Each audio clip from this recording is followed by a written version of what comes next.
કોંગ્રેસના નેતા રાહુલ ગાંધીના જન્મદિવસની વડોદરામાં અનોખી ઉજવણી. એસએસજી હોસ્પિટલમાં કોંગ્રેસ દ્વારા કરવામાં આવ્યું દર્દીઓને ફળોનું વિતરણ. લોકસભામાં વિરોધ પક્ષના નેતા તથા રાહુલ ગાંધીના જન્મદિવસ નિમિત્તે આજે વડોદરા શહેર કોંગ્રેસ દ્વારા એસએસજી હોસ્પિટલ ખાતે સેવા કાર્યક્રમનું આયોજન કરવામાં આવ્યું હતું. વડોદરા શહેર કોંગ્રેસ પ્રમુખ ઋત્વિજ જોશી, શહેરના કોંગ્રેસના કાઉન્સિલરો, મોટી સંખ્યામાં કોંગ્રેસના કાર્યકર્તાઓ ઉપસ્થિત રહ્યા હતા. એસએસજી હોસ્પિટલના બાળ વિભાગમાં સારવાર લઈ રહેલા બાળકો અને તેમની માતાઓને ફ્રૂટી અને ફળોનું વિતરણ કરવામાં આવ્યું હતું. કોંગ્રેસના આગેવાનોએ જણાવ્યું હતું કે રાહુલ ગાંધીના જન્મદિવસની ઉજવણી માત્ર શુભેચ્છાઓ પૂરતી મર્યાદિત નહીં રાખતા સેવાકીય પ્રવૃત્તિઓ દ્વારા કરવામાં આવી રહી છે. સમાજના જરૂરિયાતમંદ વર્ગ સુધી પહોંચીને માનવ સેવાના કાર્યો હાથ ધરવાનો એક પ્રયાસ કરવામાં આવ્યો છે. આ પ્રસંગે ઉપસ્થિત કાર્યકર્તાઓએ રાહુલ ગાંધીના સ્વસ્થ અને દીર્ઘાયુષ્ય માટે શુભકામનાઓ પાઠવી હતી.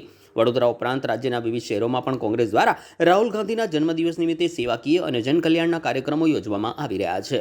ભારત દેશના લોકસભાના વિરોધ પક્ષના નેતા, રાયબરેલીથી સાંસદ, આ દેશના કરોડો યુવાનોના આદર્શ, જેમને જોઈને, જેમની કામગીરીને જોઈને લોકો પ્રોત્સાહિત થાય છે અને આ દેશમાં બંધારણ બચાવવા માટે, આ દેશમાં લોકશાહી બચાવવા માટે જે અવિરત સંઘર્ષ અને લડાઈ લડી રહ્યા છે એવા નેતા રાહુલજી ગાંધીનો આજે જન્મદિવસ વડોદરા શહેર કોંગ્રેસ દ્વારા અહીંયા એસએસજી હોસ્પિટલ ખાતે નાના બાળકોને અને માતાઓને ફૂડ વિતરણનો કાર્યક્રમ રાખવામાં આવ્યો છે.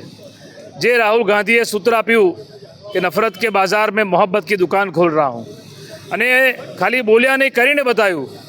ભારત જોડો યાત્રા, ન્યાય યાત્રા, જેમાં દેશમાં અલગ અલગ રાજ્યોમાં ચાલીને લોકોને જોડવાનું કામ કર્યું, જેનાથી આજે આ દેશના તમામ યુવાનો, વિદ્યાર્થીઓ, મહિલાઓ જે માને છે કે આ દેશને અત્યારે જે અહંકારી લોકો સત્તામાં બેઠા છે અને જે લોકો દેશને વેચવાનું કામ કરી રહ્યા છે, એની સામે આજે અડીખમ જે લડાઈ લડી રહ્યા હોય, સંઘર્ષ કરી રહ્યા હોય, એ એક જ માત્ર નેતા જેવા રાહુલ ગાંધી, અને એમનો આજે જન્મદિવસ છે. ત્યારે આ એક સેવા કાર્ય, કારણ કે સૌથી મોટો ધર્મ એ માનવતા છે, અને રાહુલજી ગાંધી પણ જે મહાત્મા ગાંધીએ સૂત્ર આપ્યું હતું એનું પાલન કરીને કોંગ્રેસ પાર્ટીના બધા સિપાહીઓ એ રસ્તે ચાલીને અમે આજે અહીંયા સેવા કાર્ય કરવાના છે.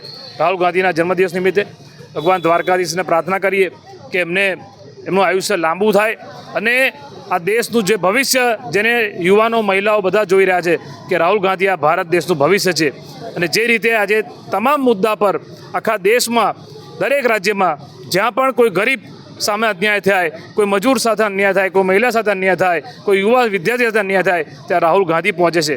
અને એવા નેતાનો આજે જન્મદિવસ, ત્યારે અમે આ સેવા કાર્ય રાખ્યું છે.